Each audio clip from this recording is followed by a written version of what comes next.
ఓం హ్రీం క్లూం ఓం హ్రీం క్లూం.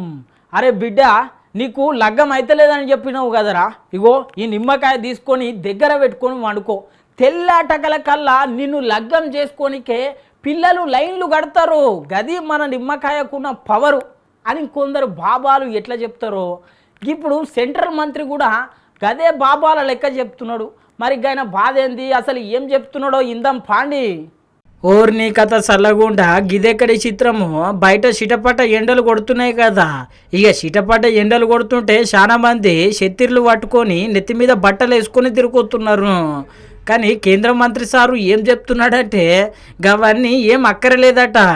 ఉల్లిగడ్డ చేతిలో పెట్టుకుంటే చాలట, ఇక పాయింట్ ఉన్నోళ్ళు జేబులో పెట్టుకుంటే చాలట.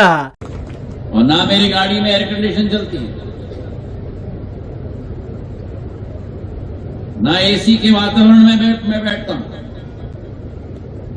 और जब लोग मुझसे पूछते हैं कि मई जून के माह में भी 51 डिग्री की गर्मी में, मैं कहता हूं कि ये चंबल की चमड़ी है। और दूसरी बात बताऊं, मैं थोड़ा जवान दिखता हूं पर मेरी आत्मा बड़ी बूढ़ी है। पॉकेट में प्याज ले जाओ, कुछ नहीं होने वाला तुमको। आधुनिक युग में सभी डब्बे लेके घूम रहे हैं, संचार मंत्री प्याज लेके घूम रहे हैं। అగో ఇన్నరు కదా, ఉల్లిగడ్డ జేబులో పెట్టుకుంటే చాలు ఎన్ని డిగ్రీల ఎండ కొట్టినా అసలు దాకనే దాకది ఎండ కాక.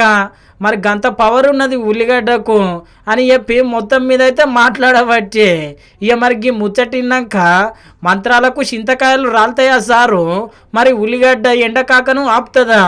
ఏం మాటలో ఏమో అని చెప్పి సారును మస్తు ట్రోలింగ్ చేస్తున్నారు మళ్ళా.